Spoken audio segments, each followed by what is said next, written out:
जय जगन्नाथ आपण मानक प्रज्योतिष्वाल को स्वागत। पवित्र रथयात्रार समय महाप्रभु जगन्नाथंकर यात्रार समय ए समय शुणु महाप्रभुंकर नुआ नुआ कथा। चारिधाम भितर गोटे धाम होची ओडिशार पुरी जिले में अवस्थित पुरी जगन्नाथ मंदिर, ଯେଉଁଠି प्रभु विष्णुंकर अवतार महाप्रभु जगन्नाथ तांकर बड़ भाई बलभद्र एवं भौणी देवी सुभद्रांक सह पूजा पाई एही मंदिर रे। शास्त्र रे वर्णित अछि जे भगवान विष्णु स्नान ध्यान करिया पई बद्रीनाथ जिबा बेले वस्त्र परिवर्तन करिया पई द्वारिका जाइथांती।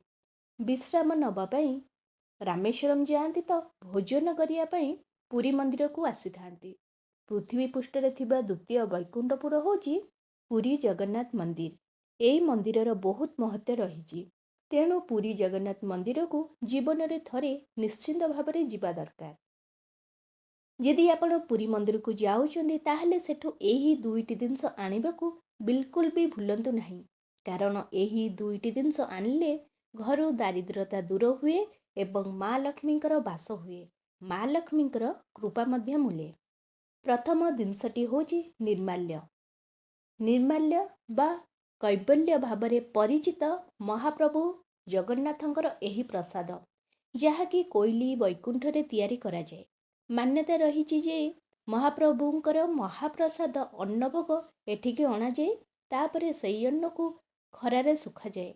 टाण खरारे अन्न सुखीगला परे निर्माल्य भावे से परिचित होइथाए।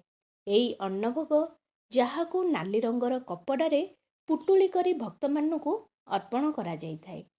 नाली रंग एथिपाई दिया जाए जे नाली रंग होची पवित्रतार रंग।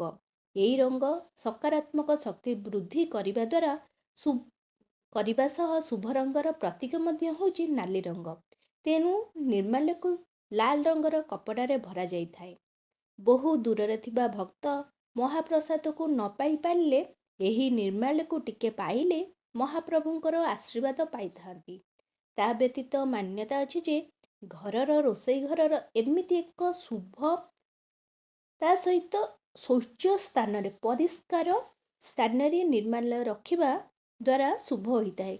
निर्माल्य घरे रहिले घरे केबे अन्नर अभाव हुए नहीं। कौनसी मांगलिक कार्य शुभ कार्य करिबा समय रे निर्माल्यर मध्य आवश्यकता पड़ी थाए। कौनसी शुभ काम रे रंधा होइथिबा शुद्ध शाकाहारी खाद्य रे प्रभु जगन्नाथंकर नाम नहीं निर्माल्य टिके मिसई देले सेई खाद्य केबे भी कम हुए नहीं कि अधारु केबे शेष हुए नहीं। यह व्यतीत महाप्रभुंकर आशीर्वाद पाइबा पई प्रतिदिन स्नान सारी पूजा शेष करिबा परे निर्माल्य ग्रहण करा जाए, जहा द्वारा महाप्रभु जगन्नाथंकर आशीर्वाद मिले। ता सहित माँ लक्ष्मींकर मध्य कृपा मध्य मिली थाए। यह व्यतीत व्यक्ति मृत्यु पूर्व निर्माल्यर यदि दान करे ताहले ताकू स्वर्ग प्राप्ति मध्य होइथाए। ता सहित मृत्युर शय्यारे यदि व्यक्ति पड़िबा समय यदि आपण तांकर पाटिरे निर्माल्य देई थांती ताहले व्यक्ति मध्य वैकुंठपुर स्थान पाई थाए। घरे निर्माल्य रखिले महाप्रभु जगन्नाथंक सहित माँ लक्ष्मी मध्य वास करि थांती। माँ लक्ष्मींकर कृपा मध्य मिले, घर धन धान्य परिपूर्ण होइथाए। द्वितीय होची बेत। पुरी जगन्नाथ मंदिर यदि आपण जाउचंदी ताहले अवश्य भावरे बेत आणंतु। मान्यता अछि जे बेतरे माड़ खाइबा द्वारा दुख दारिद्रता दूर होइथाए एवं आयु जस वृद्धि प्राप्ति होइथाए। तेणुकरी यदि आपण महाप्रभु जगन्नाथ को दर्शन करिया को जाउचंदी ताहले सेठी थिबा दैतापति मानक ठारो बेतरे माड़ खाइबा सहित बेत घर को अवश्य आणंतु। आउ ताको पूजा करे रखी पूजा मध्य करंतु, जहा द्वारा घरे दुख दारिद्रता वास करिब नहीं। घर धन धान्य रे परिपूर्ण हब, माँ लक्ष्मींकर मध्य वास रहिब। आशा करछि ए भिडियोटी आपण मानकु बहुत पसंद आस्तिबो। यदि एमती किछि नुआ नुआ कथा जानिबा को चाहुचंती ताहले ए चैनल को जल्दी करी लाइक शेयर सब्सक्राइब कर दियंतु। नमस्कार।